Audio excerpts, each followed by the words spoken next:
नमस्कार दोस्तों, जय हिंद, जय भारत। दोस्तों, आज हम इस वीडियो में जानेंगे पद्य खंड के सही विकल्प। दोस्तों, इससे संबंधित प्रश्न मध्य प्रदेश की बोर्ड परीक्षाओं में और लोकल परीक्षाओं में पूछे जाते हैं और पूछे गए हैं। तो हम देखते हैं इनसे संबंधित कुछ सही विकल्प। ठीक है ना। तो पहला है, हिंदी साहित्य का इतिहास किसने लिखा है? तो हिंदी साहित्य का इतिहास लिखा है आचार्य रामचंद्र शुक्ल ने। हिंदी साहित्य का विभाजन यानी कि हिंदी साहित्य को कितने भागों में बांटा है? तो 4 भागों में बांटा है। आदिकाल, पूर्व मध्यकाल, उत्तर मध्यकाल, आधुनिक काल।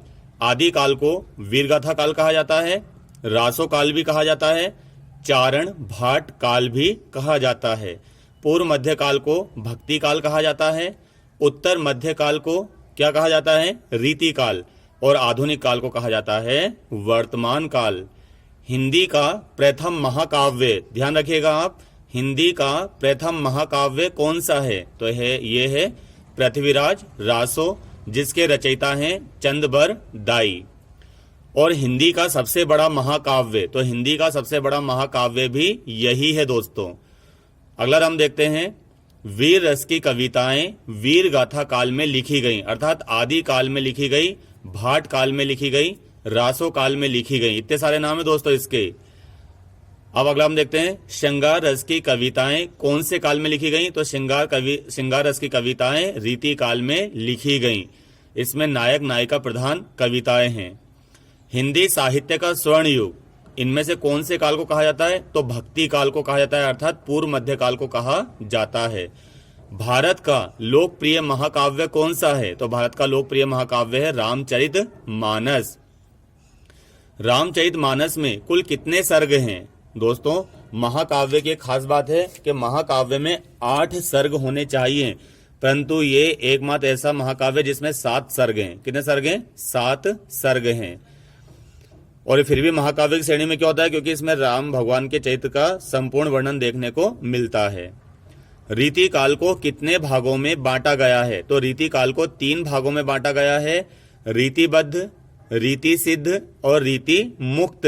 रीतिबद्ध के कवि हैं केशवदास, भूषण, भिखारीदास। ठीक है ना। अब केशवदास ने कौन सा ग्रंथ लिखा है? रामचंद्रिका। रसिक प्रिया, कवि प्रिया भी इनकी रचना है दोस्तों, लिख लेना आप, रसिक प्रिया, कवि प्रिया भी इनकी रचना है। तो देखिए, केशवदास ने लिखा है रामचंद्रिका महाकाव्य। अब आते हैं रीति सिद्ध के कवि की ओर। तो इसके कवि कौन है? बिहारी। बिहारी की एकमात्र रचना क्या है? बिहारी सतसई। क्या है? बिहारी सतसई, जिसमें कुल 713 दोहे हैं। रीति मुक्त के कवि कौन है? घनानंद। घनानंद की रचना है सुजान शतक। अब हम देखते हैं कठिन काव्य का प्रेत। हिंदी साहित्य में कठिन काव्य का प्रेत कौन है? केशवदास। कौन है दोस्तों? केशवदास। प्रेम की पीर का प्रभाव किसमें बसा है? घनानंद। किन में बसा है? घनानंद में। प्रकृति के सुकुमार कवि कौन कहे जाते हैं? सुमित्रा नंदन पंत कहे जाते हैं। कविता के गांधी कौन कहे जाते हैं? कविता के गांधी कहे जाते हैं भवानी प्रसाद मिश्र। हिंदी साहित्य के सूर्य कौन कहे जाते हैं? हिंदी साहित्य के सूर्य कहे जाते हैं सूरदास जी। समझे? ये नोट कर लेना, मैं भूल गया था इनको लिखना। अब अगला देखते हैं, रीति काल में वीर रस की कविता कौन लिखते थे? भूषण। यानी कि एक ऐसे कवि का नाम बताइए जो थे तो रीति काल के, परंतु उस समय भी वो राजाओं को वीर रस से ओतप्रोत कर दिया करते थे, देश प्रेम की भावना जगाने वाली बातें कहा करते थे। तो कौन है? भूषण। ठीक है ना। अब आपसे भूषण संबंधित क्या प्रश्न पूछा जाएगा? हिंदी के प्रथम राष्ट्र कवि कौन है? हिंदी के प्रथम राष्ट्र कवि हैं भूषण। अब आपसे पूछा जाएगा राष्ट्र कवि की उपाधि किस कवि को दी गई है? तो राष्ट्र कवि की उपाधि दी गई है मैथिली शरण गुप्त को। ध्यान रखिएगा, हिंदी के प्रथम राष्ट्र कवि हैं भूषण, और भारत सरकार ने राष्ट्र कवि की उपाधि किसको प्रदान की है? मैथिली शरण गुप्त को। अगला हम देखते हैं, हिंदी साहित्य का इतिहास कितने हजार साल पुराना है? तो 1000 साल पुराना है। रासो ग्रंथ कौन से काल की देन है? तो रासो ग्रंथ आदि काल की देन है। इसमें पृथ्वीराज रासो, खुम्मान रासो, हम्मीर रासो, इस प्रकार के ग्रंथ लिखे गए। अगला हम देखते हैं, हिंदी साहित्य का प्रवेश द्वार। हिंदी साहित्य का प्रवेश द्वार है भारतेंदु युग। नव जागरण युग किसे कहते हैं? तो नव जागरण युग कहते हैं भारतेंदु युग को। खड़ी बोली का प्रारंभ कौन से युग से हुआ था? तो खड़ी बोली का प्रारंभ हुआ था भारतेंदु युग से। खड़ी बोली पूर्ण रूप से गद्य और पद्य में कब आई थी? यानी कि खड़ी बोली का प्रारंभ तो हुआ था भारतेंदु युग से, परंतु खड़ी बोली व्याकरण के साथ गद्य और पद्य में कब आई? ये आई द्विवेदी युग में। सरस्वती पत्रिका का संपादन किसने किया था? तो ये आचार्य महावीर प्रसाद द्विवेदी ने किया था। कवियों की, लेखकों की नर्सरी कौन सी पत्रिका को कहा जाता है? तो कवियों की नर्सरी कहा जाता है सरस्वती पत्रिका को, यानी कि इन्हें कवियों की पौध तैयार की थी। देशभक्ति की भावना हमें कौन से युग में देखने को मिलती है? तो भारतेंदु युग और द्विवेदी युग में देखने को मिलती है। यानी भारतेंदु युग की कविताओं में और द्विवेदी युग की कविताओं में हमें देशभक्ति की भावना देखने को मिलती है। खड़ी बोली का प्रथम महाकाव्य कौन सा है? तो खड़ी बोली का प्रथम महाकाव्य है प्रिय प्रवास। इसके रचयिता हैं अयोध्या सिंह उपाध्याय हरिओद। समझे? यह खड़ी बोली का प्रथम महाकाव्य था और पृथ्वीराज रासो क्या था? हिंदी का प्रथम महाकाव्य। ध्यान रखना आप। खड़ी बोली का प्रथम महाकाव्य किस युग की देन है? प्रगतिवाद की, द्विवेदी युग की, भारतेंदु युग की? तो किसकी है? ये द्विवेदी युग की। ये द्विवेदी युग में आया था प्रिय प्रवास। साकेत महाकाव्य के रचयिता कौन है? तो साकेत महाकाव्य के रचयिता है मैथिली शरण गुप्त। पंचवटी खंड काव्य के रचयिता कौन है? तो पंचवटी खंड काव्य के रचयिता हैं मैथिली शरण गुप्त। तुलसीदास खंड काव्य के रचयिता कौन है? तो तुलसीदास खंड काव्य के रचयिता है सूर्यकांत त्रिपाठी निराला। पूरी प्रकृति का मानवीकरण कौन से युग में किया गया था? तो ये छायावाद में कर दिया गया था। छायावाद में पूरी प्रकृति का मानवीकरण कर दिया गया था, यानी प्रकृति को हंसता हुआ, चलता हुआ, नाचता हुआ, गाता हुआ, करवट लेते हुआ बताया गया था। स्थूल के प्रति सूक्ष्म के विद्रोह को छायावाद किसने कहा है? तो डॉक्टर नगेंद्र ने कहा है। स्थूल के प्रति सूक्ष्म के विद्रोह को छायावाद किसने कहा है? डॉक्टर नगेंद्र ने। रामचंद्र शुक्ल व जयशंकर प्रसाद के अनुसार छायावाद की परिभाषा लिखी है। तो ये पेज नंबर 114 पर मिलेगी आपको 12वीं में, और ये 10वीं में कहां पे मिलेगी आपको? पेज नंबर 6 पर। और भी देखते हैं दोस्तों हम।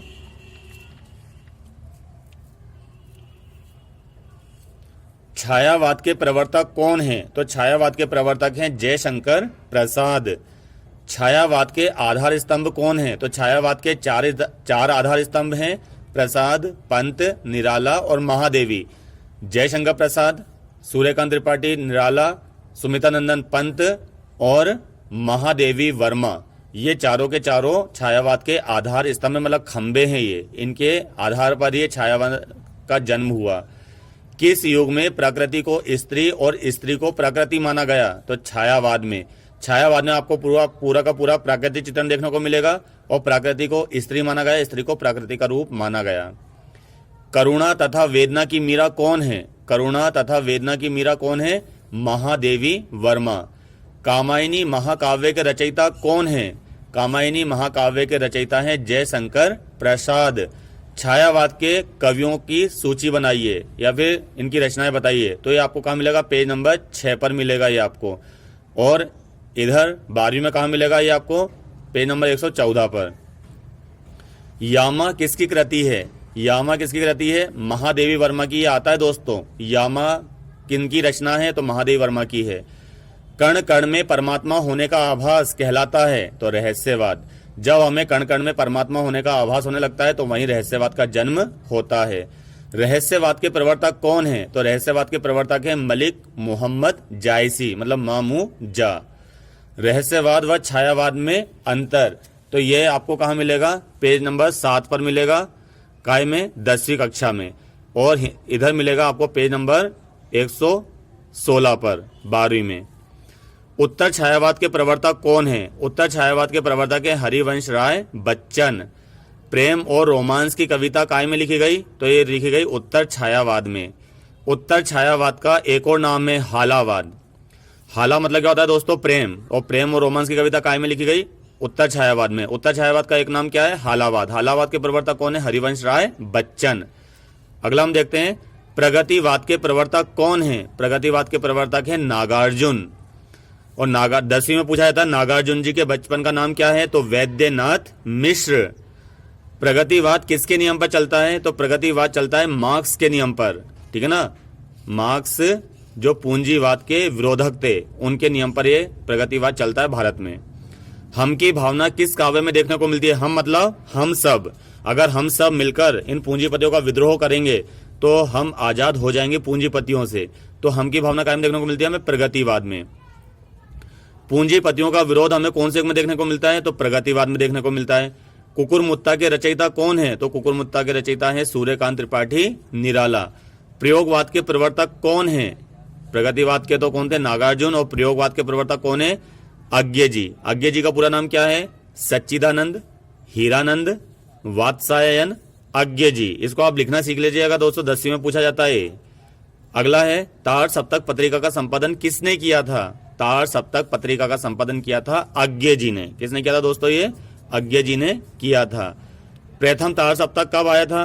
प्रथम तार सप्तक आया था 1943 में। द्वितीय तार सप्तक कब आया था? द्वितीय तार सप्तक आया था 1951 में। मैं की भावना किस काव्य में देखने को मिलती है? तो मैं की भावना मिलती है हमें प्रयोगवाद में, जबकि हम की भावना कहाँ मिलती थी? प्रगतिवाद में। और मैं की भावना प्रयोगवाद में। ये कवि नवीन राहों के अन्वेषी हैं। ये कवि नवीन राहों के अन्वेषी हैं। ऐसा किसने कहा है? तो ऐसा कहा है अज्ञे जी ने। और किन के बारे में कहा? ये प्रयोगवादी कवियों के बारे में।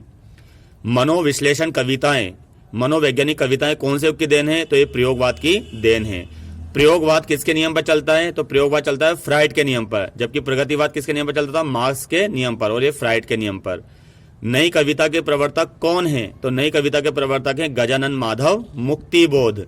तो आपसे ये इधर से भी पूछ सकते हैं और इधर से भी पूछ सकते हैं, दोनों तरफ से आपको याद करना है। जैसे कि गजानन माधव मुक्तिबोध प्रवर्तक हैं नई कविता के, प्रगतिवाद के, प्रयोगवाद के, भारतेंदु युग के। तो काय के हैं ये? नई कविता के। और भारतेंदु युग के कौन है? भारतेंदु हरिश्चंद्र, ठीक है ना। और द्विवेदी युग के कौन है? आचार्य महावीर प्रसाद द्विवेदी। दो नवगीतकारों के नाम बताइए। तो दो नवगीतकार हैं सोम ठाकुर, आनंद मिश्र। चांद का मुंह टेढ़ा के रचयिता कौन है? चांद का मुंह टेढ़ा के रचयिता है मुक्तिबोध। अंधा युग रचना के रचयिता कौन है? तो ये है धर्मवीर भारती।